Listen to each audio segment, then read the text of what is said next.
আসসালামু আলাইকুম সবাইকে। আশা করি সবাই ভালো আছেন। আজকের ভিডিওতে আমরা ফেসবুক মার্কেটিং নিয়ে আলোচনা করব।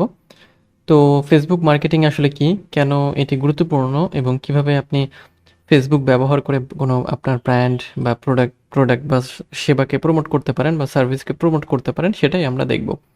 আচ্ছা, তো প্রথমে আমরা একটু জানি যে ফেসবুক মার্কেটিংটা আসলে কি? ফেসবুক মার্কেটিং হলো এমন একটি প্রসেস বা এমন একটি একটি প্রক্রিয়া যেখানে ফেসবুক প্ল্যাটফর্ম ব্যবহার করে আমরা কোনো ব্র্যান্ডকে প্রমোট করি বা বিজনেস বা কোনো প্রোডাক্টকে প্রমোশন করি। ওকে, এবং এই প্রমোশনটা করা হয় কাস্টমার এঙ্গেজমেন্ট বাড়ানোর জন্য এবং বিক্রি বাড়ানোর জন্য।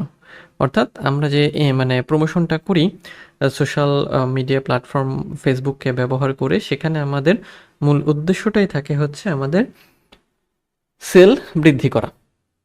আমরা শুধু মার্কেটিংয়ের প্ল্যাটফর্ম হিসেবে ফেসবুককে বেছে নেই বা ফেসবুককে ব্যবহার করি। আচ্ছা, সহজভাবে যদি আমরা বলি তাহলে বলতে পারি ফেসবুক মার্কেটিং মানে হচ্ছে অর্গানিক কন্টেন্ট প্লাস একই সাথে পেইড অ্যাড এবং অডিয়েন্স এঙ্গেজমেন্ট। এই কাজগুলো যখন আমরা করি, অর্থাৎ অর্গানিক কন্টেন্ট ব্যবহার করি, পেইড অ্যাডস ব্যবহার করি, অডিয়েন্স এঙ্গেজমেন্ট বাড়ে, তখন আমাদের সেলটাও জেনারেট হয়। আচ্ছা, ফেসবুক মার্কেটিং কেন গুরুত্বপূর্ণ? প্রথম বিষয় হচ্ছে ফেসবুকে 3 billion plus monthly active user আছে ফেসবুকের আর কি। তারপরে হচ্ছে যে টার্গেটেড অ্যাডভার্টাইজিং করতে পারি আমরা ফেসবুকে। তার মানে এজ, জেন্ডার, লোকেশন, ইন্টারেস্টের ভিত্তিতে অ্যাড দেখানো যায়। তার মানে যারা আমাদের টার্গেট কাস্টমার তাদের সামনে আমাদের অ্যাড আমরা দেখাতে পারি। Boost brand awareness and engagement. Brand অ্যাওয়ারনেসটা বুস্ট করা যায়, বাড়ানো যায় এবং এঙ্গেজমেন্ট বাড়ানো যায় খুব দ্রুত গতিতে। Drive website traffic and sales. Website traffic drive করা যায় বা নিয়ে আসা যায় বা সেলস জেনারেট করা যায়, এবং অবশ্যই কস্ট ইফেক্টিভ এবং স্কেলেবল। ওকে, সো এই কাজগুলোর জন্য বা এই কারণগুলোর জন্য আমরা হচ্ছে ফেসবুককে ব্যবহার করি। তো ফেসবুক মার্কেটিংয়ের আসলে মানে কত ধরন হয় বা টাইপ কয়টা? ফেসবুকে আমরা অর্গানিক মার্কেটিং দেখি, যেমন রেগুলার পোস্ট করা, ভিডিও, ফটো, স্টোরি দেওয়া, মানে ফ্রি মার্কেটিং যেটা আর কি, অর্গানিক বা ফ্রি মার্কেটিং।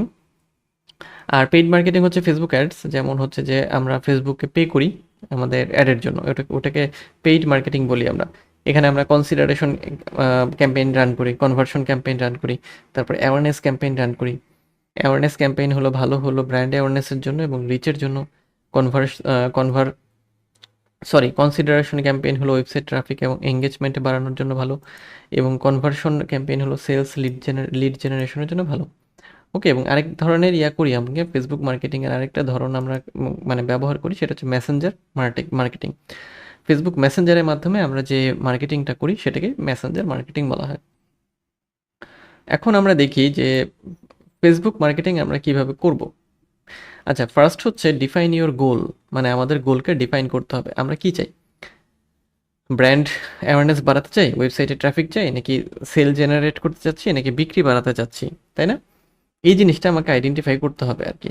কারণ বিজনেস বা ব্র্যান্ডগুলো প্রথমে কি করে, প্রথমে হচ্ছে ব্র্যান্ড অ্যাওয়ারনেস বাড়ায়, ওয়েবসাইটে ট্রাফিক আনে, তারপরে হচ্ছে যে সেল বাড়ায়, এরকম একটা প্রসেসে তারা কাজ করে। সো এই জন্য ফার্স্টে আমরা কোন স্টেজে কাজ করছি সেটা আমাদের আইডেন্টিফাই করতে হবে। এরপরে আইডেন্টিফাই টার্গেট অডিয়েন্স। আমরা এর পরের ধাপে আমাদের টার্গেট অডিয়েন্সকে আইডেন্টিফাই করব, যে যে দর্শকদের কাছে আপনার প্রোডাক্ট পৌঁছাতে চাচ্ছি, মানে চাই আমরা, তাদের আমাদের চিহ্নিত করতে হবে বা তাদেরকে আইডেন্টিফাই করতে হবে। তো এখানে আমরা এজের ভিত্তিতে বা জেন্ডারের ভিত্তিতে আইডেন্টিফাই করতে পারি, লোকেশনের ভিত্তিতে করতে পারি, ইন্টারেস্টের ভিত্তিতে করতে পারি বা বিহেভিয়ারের ভিত্তিতে করতে পারি। ওকে, সো এটা হচ্ছে টার্গেট অডিয়েন্স। তো এক একটি প্রোডাক্টের আসলে এক এক ধরনের টার্গেট অডিয়েন্স থাকে। এরপর স্টেপ 3-তে ক্রিয়েট এঙ্গেজিং কন্টেন্ট। এরপরে আমরা এঙ্গেজিং কন্টেন্ট তৈরি করি আর কি। সেটা হচ্ছে যে ভিডিও হতে পারে, টেক্সট হতে পারে, ইমেজ হতে পারে, ক্যারোসেল হতে পারে, যে কোনো কিছুই আর কি। আচ্ছা, স্টোরি হতে পারে, রিলস হতে পারে। এটার মাধ্যমে আমরা আমাদের অডিয়েন্সকে অ্যাট্রাক্ট করব, মানে আমাদের কাস্টমারদের আর কি।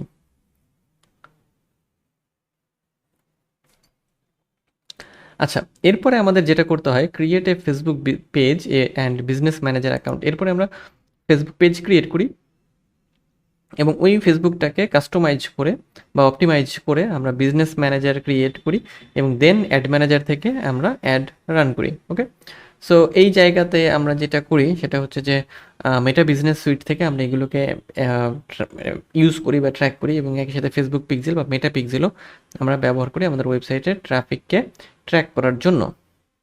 এরপরে ফেসবুক অ্যাডস বা ক্রিয়েট ফেসবুক অ্যাডস।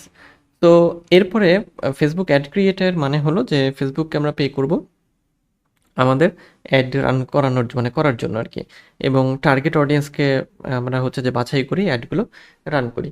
তো এখানে আমাদের ক্যাম্পেইন অবজেক্টিভ নির্বাচন করতে হয়, যেমন ট্রাফিক, তারপর কনভার্সন অথবা লিড, এগুলো অ্যাড সেট লাগে আমাদের।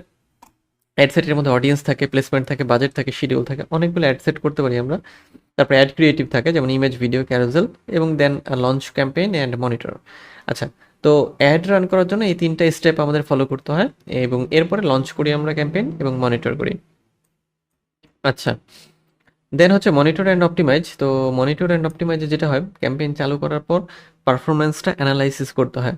এই জন্য আমরা ফেসবুক অ্যাডস ম্যানেজার যেটা, সেটা ব্যবহার করি, এবং ওখান থেকে সিটিআর, তারপরে CPC, cost per click, CTR, click through rate, তারপর conversion rate, return on invest, এই জিনিসগুলোকে হচ্ছে আমরা ট্র্যাক করি, অ্যানালাইজ করি যে আচ্ছা ঠিক আছে, এটা কি আসলে ঠিকঠাক আছে কিনা। এরকম যেমন সিটিআর যদি কম হয় তাহলে নতুন থাম্বনেইল বা অ্যাড কপি ব্যবহার করতে হবে, আর যদি কনভার্সন কম হয় তাহলে ল্যান্ডিং পেজটাকে অপটিমাইজ করতে হবে। ওকে, সো এখন আরেকটা জিনিস দেখবো আমরা, সেটা হচ্ছে কিছু মিস্টেক যেটা আমাদের আসলে অ্যাভয়েড করা উচিত। সেটা হচ্ছে টার্গেটিং না করা বা ভুল ভুল অডিয়েন্স নির্বাচন। যদি আমরা টার্গেটিং সঠিকভাবে না করি বা ভুল অডিয়েন্স নির্বাচন করি, সেটা আমাদের জন্য সবচেয়ে বড় ভুল হবে, কারণ তাহলে আমাদের অ্যাডসটা টার্গেট পিপলের কাছে পৌঁছাবে না। এরপরে লো কোয়ালিটি ক্রিয়েটিভ, যদি আমাদের ক্রিয়েটিভগুলো লো কোয়ালিটির হয়, সেক্ষেত্রে ভালো অ্যাড রেজাল্ট আসবে না। অ্যাডস খুব দীর্ঘ সময় ধরে চালানো, অ্যাডকে অনেক বেশি দীর্ঘ সময় ধরে চালানো যাবে না, একেবারে কমও চালানো যাবে না, মাঝামাঝি টাইমে এটাকে হচ্ছে চালাতে হবে বা মাঝামাঝি সময় ধরে এটাকে রান করতে হবে। কনভার্সন ট্র্যাকিং না করা, মানে আমাদের কনভার্সনটা কেমন আসছে সেটা যদি আমরা ট্র্যাক না করি, তাহলে এটা ঠিক আসলে মানে ভালো কিছু আর কি আমরা পরবর্তীতে অপটিমাইজ করতে পারবো না। আর এঙ্গেজমেন্টে মনোযোগ না দেওয়া, এঙ্গেজমেন্টে অবশ্যই মনোযোগ দিতে হবে যে আমাদের যারা অডিয়েন্স আছে তারা আমাদের সাথে কিভাবে কানেক্টেড হচ্ছে, এঙ্গেজমেন্ট কিভাবে করছে। এই জিনিসটা যদি আমরা মনিটর না করি, সেক্ষেত্রে আমরা খুব বেটার রেজাল্ট নিয়ে আসতে পারবো না। কারণ এটা যদি আমরা মানে অ্যানালাইজ না করি, এরপরে আমরা অ্যাডকে যখন অপটিমাইজ করতে যাব তখন এটা প্রয়োজন হবে। সো এই জিনিসগুলোকে আমাদের হচ্ছে অপটিমাইজ করতে হয় এবং এই জিনিসগুলো ট্র্যাক করতে হয়। তো এই হচ্ছে ফেসবুক মার্কেটিং এর হচ্ছে যে মূল বিষয়। আমরা এখানে একটু সামারি টাইপের ভিডিওতে আমরা দেখলাম।